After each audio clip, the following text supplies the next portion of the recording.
दोस्तों, किसी के भी मन की बातें जानने के लिए 3 तरीके होते हैं, लेकिन इन तीनों तरीकों को समझना अति आवश्यक है।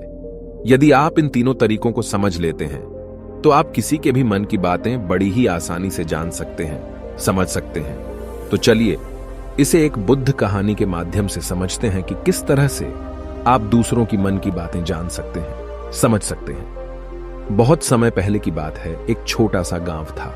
उस गांव में 2 भाई रहा करते थे।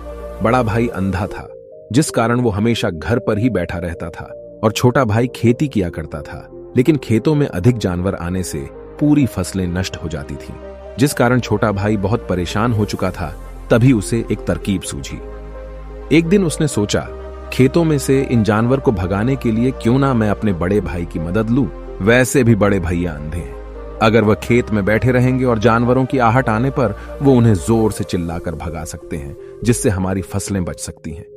इसलिए उन्हें मैं खेत में बिठा देता हूं। ये सब सोच विचार करने के बाद उसने अपने खेत में ही एक छोटी सी झोपड़ी तैयार की और अपने अंधे भाई को उस खेत में बिठा दिया और उनसे कहा, भैया, यदि कोई जानवर की आहट आपको सुनाई दे तो आप जोर जोर से चिल्लाना। ये सुनकर वो जानवर यहां से भाग जाएंगे और हमारी फसलें नष्ट होने से बच जाएगी। बड़ा भाई अपने छोटे भाई की बात मान लेता है और वो उस दिन से खेत में ही रहना शुरू कर देता है। जब भी किसी जानवर की आहट उसे सुनाई देती तो वो तुरंत जोर जोर से चिल्लाना शुरू कर देता, जिससे वो जानवर उसके खेतों से भाग जाते। ऐसा करते करते कई दिन बीत चुके थे। तभी एक दिन उसके खेत में एक हिरण भागता हुआ आता है और वह खेत के बांध को तोड़कर वहां से भाग गया। लेकिन उसी हिरण का पीछा करते हुए एक राजा भी उस खेत में आ पहुंचा। तभी राजा की नजर उस अंधे भाई पर पड़ती है। राजा उस व्यक्ति से कहता है, देखो, मैं यहां पर एक जानवर का पीछा करते हुए आया हूं। क्या तुमने उस जानवर को यहां पर देखा है? इस पर वो व्यक्ति कहता है, हे राजन, मैं तो अंधा हूं, मैं भला किसी जानवर को कैसे देख सकता हूं। लेकिन मैं आपको इतना जरूर बता सकता हूं कि जो जानवर मेरे खेतों से होकर भागा है वो आपके लायक नहीं है। आप उसके पीछे अपना समय यूं ही व्यस्त कर रहे हैं। राजा उस अंधे व्यक्ति की बात सुनकर बड़ा अचरज में पड़ गया। वो ये सोचने लगा कि आखिर ये तो अंधा है, फिर इसे कैसे पता कि जिस हिरन को मैं तलाश रहा हूं वह हिरन मेरे लायक है ही नहीं। ये अंधा व्यक्ति मुझे कैसे बता सकता है? तभी राजा उस अंधे व्यक्ति से कहता है, कहीं तुम मुझसे झूठ तो नहीं कह रहे? एक तरफ तुम ये कहते हो कि तुम अंधे हो और दूसरी तरफ तुम ये भी कह रहे हो कि जो जानवर यहां से भागा है वो मेरे लायक नहीं है। इस पर वो अंधा व्यक्ति कहता है, हे राजन, जिसे आप एक हिरण समझ रहे हैं, असल में वो एक हिरण नहीं है, बल्कि एक हिरणी है, और वो भी गर्भवती है। और जहां तक मुझे ज्ञान है, मैंने कभी किसी राजा को किसी गर्भवती हिरणी का शिकार करते हुए नहीं सुना है, और इसी कारण मैं आपसे ये कह रहा हूं कि वो हिरणी आपके लायक नहीं है। आप उसके पीछे अपना समय व्यर्थ ना करें। यह सुनकर राजा और भी अचरज में पड़ गया। वो ये सोचने लगा कि आखिर ये अंधा आदमी ये कैसे जान सकता है कि वो हिरणी है और गर्भवती है। राजा कुछ देर सोच विचार करने के बाद अपने सेनापति से कहता है, सेनापति जी, मुझे वो जानवर जिंदा चाहिए, क्योंकि मुझे यह पता करना है क्या वह हिरणी है और क्या वह गर्भवती है। क्योंकि यह अंधा आदमी बहुत विश्वास के साथ कह रहा है और मुझे इस बात की पुष्टि करनी है। यदि वह हिरणी हुई और गर्भवती हुई तो वह हमारे शिकार के लायक नहीं है, क्योंकि हम तो एक हिरण का पीछा कर रहे थे। इसलिए जाओ और पता करो कि क्या वो हिरणी है। सेनापति राजा से आज्ञा लेकर आगे की ओर बढ़ चलता है, और कुछ देर बाद जब वह वापस लौट कर आता है तो वह राजा को कहता है, हे राजन, इस अंधे आदमी ने जो भी बातें कही हैं वो बिल्कुल सही हैं। वो एक हिरणी ही है और वह गर्भवती भी है। यह सुनकर राजा आश्चर्यचकित रह गया। उसे समझ नहीं आ रहा था कि आखिर अंधा आदमी कैसे पता कर सकता है कि वह जानवर एक हिरणी है, और तो और वह गर्भवती है। भला एक अंधा आदमी यह कैसे देख सकता है? यह कैसे जान सकता है? आखिर इसे यह कैसे पता चला? ऐसे कई सारे प्रश्न अब राजा के मन में उमड़ने लगे। अब राजा ने यह ठान लिया था कि मुझे इस बात की तह तक पहुंचना ही है कि आखिर यह अंधा आदमी कैसे जानता है कि वह जानवर एक हिरणी है। यह सोचकर राजा उस अंधे आदमी के पास जाता है और उस अंधे आदमी से कहता है, देखो, मैं ये तो नहीं जानता कि तुम सचमुच अंधे हो या नहीं, लेकिन मैं तुमसे एक बात जानने आया हूं। क्या तुम मेरे प्रश्न का सही सही जवाब दोगे? इस पर अंधा व्यक्ति कहता है, हे राजन, आप जो कुछ पूछना चाहते हैं मुझसे पूछ सकते हैं, मैं आपको बिल्कुल सच सच जवाब दूंगा। इस पर राजा कहता है, देखो, एक तो तुम कहते हो कि तुम अंधे हो और दूसरी तरफ तुमने यह बता दिया कि जिस जानवर का पीछा मैं कर रहा हूं वह एक हिरणी है, और तो और वह गर्भवती भी है। आखिर तुम्हें यह कैसे पता चला? तुम्हारे खेत में और भी तो जानवर आते होंगे, और भी तो जानवर यहां से गुजरते होंगे, फिर तुमने यह कैसे अंदाजा लगाया? तभी वह अंधा व्यक्ति राजा से कहता है, हे राजन, आप जिस हिरणी का पीछा कर रहे थे वही हिरणी जब मेरे खेत में आई, उसकी रफ्तार और उसके भागने की आहट से मुझे यह एहसास हो चुका था कि यह एक हिरणी है, और मेरे खेत की जो बांध है वह बहुत छोटी है, उसकी ऊंचाई ज्यादा नहीं है। यदि कोई हिरण होता तो उस बांध को बड़ी आसानी से लांघ जाता, लेकिन वह हिरणी इस बांध को तोड़कर भागी है, और यदि वह इस बांध को छलांग लगाकर पार करने का प्रयास करती तो इससे उसके बच्चे को खतरा होता, और इसी बात से मैंने यह पता लगा लिया कि वह गर्भवती है। इस कारण वह ज्यादा ऊंची छलांग न लगाकर मेरे खेत की बांध को तोड़ते हुए भाग गई। इस पर राजा के मन में एक और प्रश्न उठा। राजा ने कहा, किंतु तुम्हें कैसे पता चला कि वो एक हिरणी ही है? और भी तो कोई जानवर यहां पर आ सकते हैं। इस पर वो अंधा व्यक्ति कहता है, हे राजन, मैं पूरा दिन सुबह शाम यहीं पर बैठा रहता हूं, और मेरी सुनने की शक्ति बहुत तेज है। मैं ये बाफ जाता हूं कि कौन सा जानवर मेरे खेत में आया है, और उसी के आधार पर मैं जोर जोर से चिल्लाता हूं ताकि वो मेरे खेत से भाग जाए और मेरे खेत की फसलों को नष्ट ना कर पाए। राजा उस अंधे आदमी का यह जवाब सुनकर पूरी तरह से संतुष्ट हो चुका था। वो मन ही मन ये सोच रहा था कि आदमी भले ही अंधा हो, लेकिन ये तो बड़ा ज्ञानी मालूम पड़ता है। इस आदमी से कुछ ना कुछ तो काम निकलवाना ही चाहिए। ये विचार लिए हुए राजा वहां से वापस अपने महल की ओर लौट जाता है। राजमहल पहुंचते ही राजा उस अंधे व्यक्ति से कहता है, आप तो बड़े ज्ञानी व्यक्ति है, आपको किसी भी बात का पता बड़ी आसानी से चल जाता है। आज मैंने आपको यहां पर इसलिए बुलाया है क्योंकि मैं आपसे ये जानना चाहता हूं कि मेरी पत्नी पतिव्रता है या नहीं। इस पर वो अंधा व्यक्ति कहता है, हे राजन, ये कैसा प्रश्न हुआ? इस पर राजा कहता है, मैंने आपसे बिल्कुल उचित प्रश्न किया है, मुझे इस प्रश्न का उत्तर दीजिए। इस पर वो अंधा व्यक्ति कहता है, हे राजन, ये सारी बातें जाने दीजिए। आपकी शादी को इतने साल बीत चुके हैं, और अब आप ये बात क्यों जानना चाहते हैं? आपके मन में ऐसे प्रश्न क्यों उठ रहे हैं? इस पर राजा जिद करते हुए कहता है, देखिए, आपको मुझे इस प्रश्न का उत्तर तो देना ही होगा। यदि आप मुझे इस प्रश्न का उत्तर नहीं देंगे तो मैं आपको मृत्युदंड दे दूंगा। राजा के मुख से यह बात सुनकर वो अंधा व्यक्ति कहता है, हे राजन, यदि आप इस प्रश्न का उत्तर चाहते हैं तो उसके लिए आपको मेरा एक काम करना होगा। राजा कहता है, बोलो, मुझे क्या काम करना होगा? इस पर व्यक्ति कहता है, इसके लिए आपकी पत्नी को मेरे साथ कमरे में अकेले छोड़ना होगा। उस अंधे व्यक्ति की यह बात सुनकर राजा पहले तो क्रोधित हो जाता है, लेकिन फिर कुछ सोच विचार करने के बाद वह उस व्यक्ति की बात मान लेता है और अपने सेनापति को आदेश देता है, सेनापति जी, इस व्यक्ति को और मेरी पत्नी को एक कमरे में कुछ देर के लिए अकेला छोड़ दे। सेनापति बिल्कुल वैसा ही करता है। अब राजा की पत्नी और अंधा आदमी एक कमरे में बंद हो चुके होते हैं। तभी वो अंधा आदमी राजा की पत्नी से कहता है, मुझे आपको छूना है। इस बात पर रानी अत्यधिक क्रोधित हो जाती है और उस अंधे आदमी को वो पकड़ पकड़ कर पीटने लगती है, कभी हाथों से तो कभी लातों से तो कभी पटक पटक कर। इस तरह से उन्होंने उस अंधे आदमी की खूब पिटाई की। उसके बाद किसी तरह से वह अंधा आदमी अपनी जान बचाकर वहां से भाग निकलता है और वह राजा के पास पहुंचता है और वह राजा से कहता है, हे राजन, आपकी पत्नी पतिव्रता नहीं है। यह बात सुनकर राजा अत्यधिक क्रोधित हो उठता है और राजा अपनी तलवार निकालकर सीधा अपनी पत्नी की ओर जाता है और क्रोधित होकर वह अपनी रानी से कहता है, रानी जी, आज मैं जो भी सवाल आपसे करने वाला हूं उसका मुझे सच सच जवाब दीजिएगा, और यदि आपने एक शब्द भी झूठ कहा तो मैं आपका अभी के अभी सर धड़ से अलग कर दूंगा। तभी आगे वह राजा कहता है, मुझे बताइए, क्या आप पतिव्रता हैं या नहीं? इस पर रानी कहती है, हे राजन, आप भले ही मुझे जान से मरवा दीजिए, लेकिन मैं पतिव्रता नहीं हूं। राजा यह बात सुनकर बहुत खुश हुआ, क्योंकि उस अंधे आदमी ने जो भी कहा था वह बिल्कुल सच था। यह बात सुनकर तुरंत ही राजा उस आदमी के पास पहुंचता है और आकर उस अंधे आदमी से कहता है, तुम्हें कैसे पता चला कि मेरी पत्नी पतिव्रता नहीं है? इस पर वह अंधा आदमी कहता है, हे राजन, बड़ी सीधी सी बात है, मैंने तो आपकी पत्नी से बस इतना ही कहा था कि मुझे आपको छूना है, और इस बात पर वह इतना क्रोधित हो उठी कि उन्होंने गुस्से में आकर मुझे लात घूंसों से पीटना शुरू कर दिया। और भला कोई औरत किसी और मर्द को कैसे छू सकती है, लेकिन उन्होंने न आव देखा न ताव, बस लात घूंसे मुझ पर बरसाने शुरू कर दिए। वह भी तो एक छूना ही हुआ, और एक पतिव्रता नारी कभी भी पराये मर्द को नहीं छूती।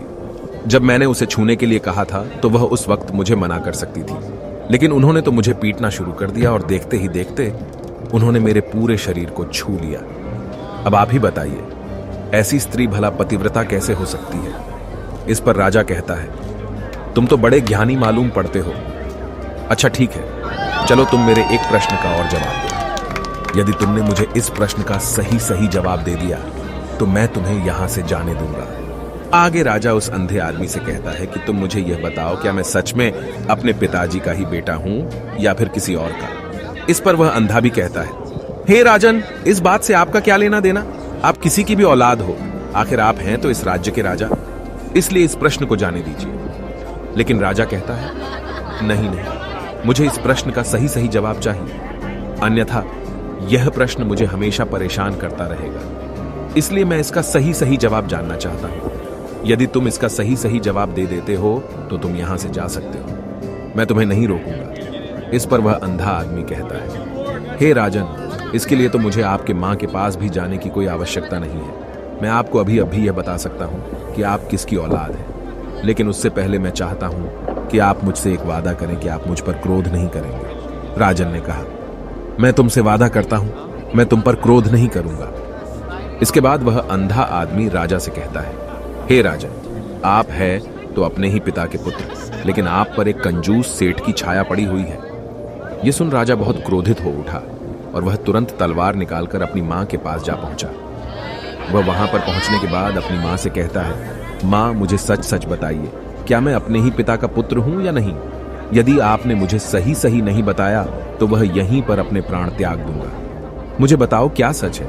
इस पर उस राजा की मां कहती है, बेटा, तू है तो अपने ही पिता का पुत्र, लेकिन तुम्हारे ऊपर एक कंजूस सेठ की छाया पड़ी हुई है। जब मैं एक बार नहाने के बाद अपना मुंह आईने में देख रही थी, तभी उस कांच के पीछे मुझे एक कंजूस सेठ नजर आता है और उसी की छाया तुम पर पड़ चुकी है। यह सुन राजा बहुत खुश हो जाता है और वह तुरंत दौड़ा वापस उस अंधे आदमी के पास पहुंचता है और उस अंधे आदमी से कहता है, तुम्हें यह कैसे पता चला कि मुझ पर एक कंजूस सेठ की छाया पड़ी हुई है?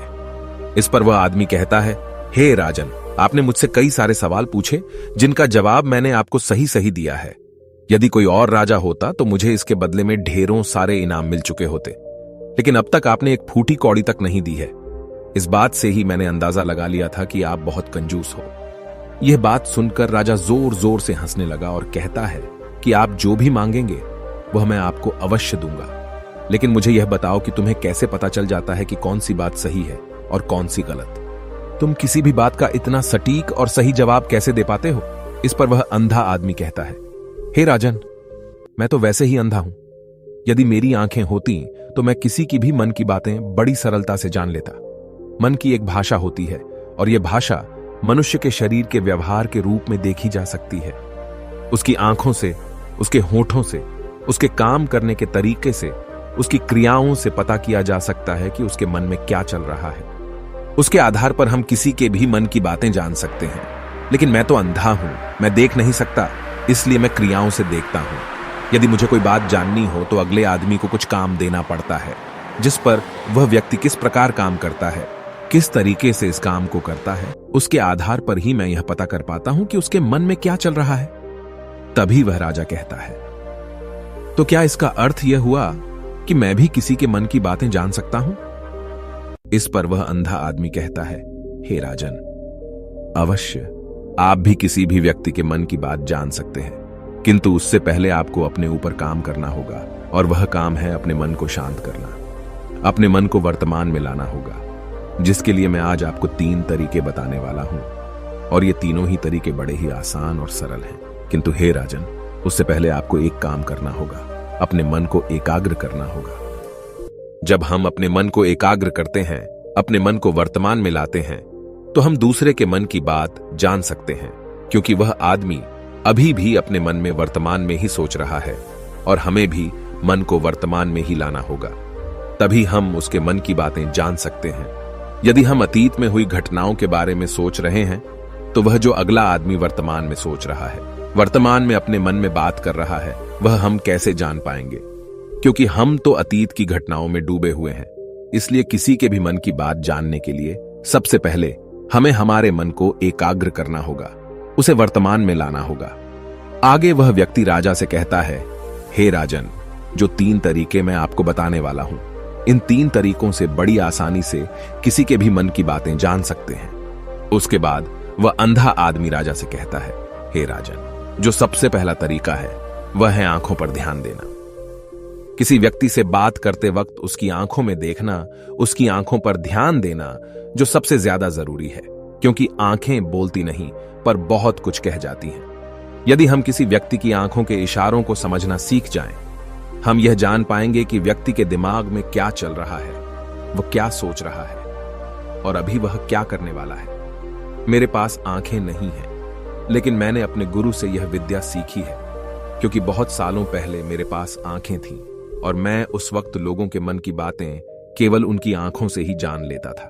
इसलिए यदि आप भी दूसरों की मन की बातें जानना चाहते हैं तो आपको भी उनकी आंखों पर गौर करना चाहिए, जैसे कि उनका आकार कैसा है, वह कब, कहां और किधर देख रहे हैं। यदि उसकी आंखें यहां वहां घूम रही हैं, जब आप उससे बातें कर रहे हैं तो वहां वह इधर उधर मोड़ रहा है, कभी ऊपर तो कभी नीचे या कभी आसपास, या फिर उसकी आंखें खुश नजर आ रही हैं या फिर आंखें निराश नजर आ रही हैं, जैसे कि चोर होता है।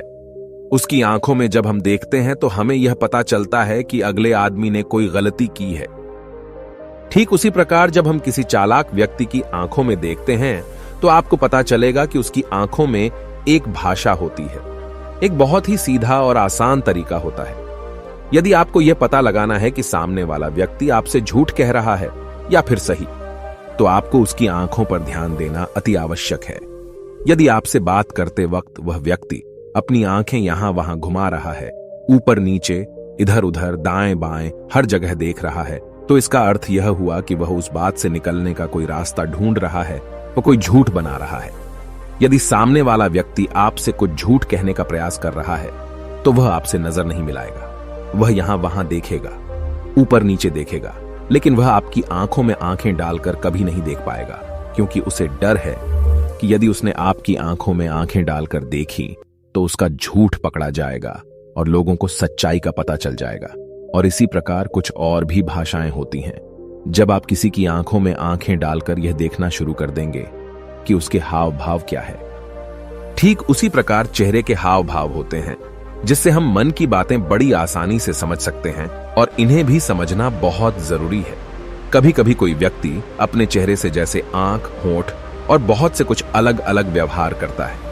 यदि आप किसी व्यक्ति के चेहरे में गौर करेंगे तो आप आसानी से समझ पाएंगे कि वह व्यक्ति निराश है, जब व्यक्ति बहुत उदास है, या फिर वह बहुत खुश है, या फिर उसे कोई बहुत बड़ा दुख है। वह अपने अंदर क्या महसूस कर रहा है, ये सारी बातें हम उसके चेहरे के हाव भाव से पता कर सकते हैं। फिर चाहे इंसान जुबान से कुछ बोले या ना बोले, लेकिन आप उसके चेहरे से सब कुछ पता कर सकते हैं। आगे व्यक्ति राजा से तीसरा तरीका बताते हुए कहता है, हे राजन, इसी प्रकार तीसरी भाषा भी है, अर्थात तीसरा तरीका भी है, और वह है हाथों के इशारे और शरीर का व्यवहार। मन की बात समझने के लिए हमें हाथ के इशारे और शरीर के व्यवहार को समझना बहुत आवश्यक है। कोई व्यक्ति जब बात करता है तो आपने देखा होगा कि वो अपने हाथों को हिलाता रहता है, अपने हाथों से इशारा करता रहता है। बातों के साथ साथ अपना शरीर का जो व्यवहार है, अर्थात बॉडी लैंग्वेज, उसका भी पूरा उपयोग करता है, जिससे हमें यह पता चल पाता है कि वह व्यक्ति हमारी बातों पर कितना ध्यान दे रहा है और उसके मन में क्या चल रहा है। शरीर के व्यवहार को देखने के लिए उसके हाथ मटकाने, शरीर मटकाने और चेहरे पर बार बार हाथ लाने, हाथों का एक दूसरे से मसलना, ऐसी बहुत सी क्रियाएं होती हैं, उस पर हमें ध्यान देना अति आवश्यक है। मन की बात को समझने के लिए हमें शरीर के व्यवहार को भी समझना पड़ता है। यदि हम इन 3 तरीकों को सही तरीके से ध्यान देकर इन 3 तरीकों को अच्छे से समझ लेते हैं तो हम बहुत जल्दी किसी भी व्यक्ति के मन की बातें बड़ी सरलता और सहजता से जान सकते हैं। इसलिए यदि आपको किसी के मन की बातें जानी है तो आपको उसकी आंखों पर, उसके चेहरे पर, उसके शरीर के हाव भाव को और उसके हाथों को ध्यानपूर्वक देखना और समझना होगा, जिससे आप यह समझ पाएंगे कि आखिरकार उसके मन में क्या चल रहा है और वह क्या सोच रहा है। लेकिन उनसे पहले आपको अपने मन को एकाग्र करना होगा, शांत करना होगा और अपने मन को वर्तमान में लाना होगा। तभी आप उस व्यक्ति की इन सभी क्रियाओं पर ध्यान दे पाएंगे, उन्हें समझ पाएंगे। अन्यथा आप यदि अतीत की घटनाओं में व्यस्त हैं, भविष्य की योजनाओं में व्यस्त हैं, तो आप उस व्यक्ति के हाव भाव पर कभी ध्यान ही नहीं पाएंगे और न ही आप कभी यह समझ पाएंगे कि आखिर उस व्यक्ति के मन में क्या चल रहा है, वह क्या सोच रहा है।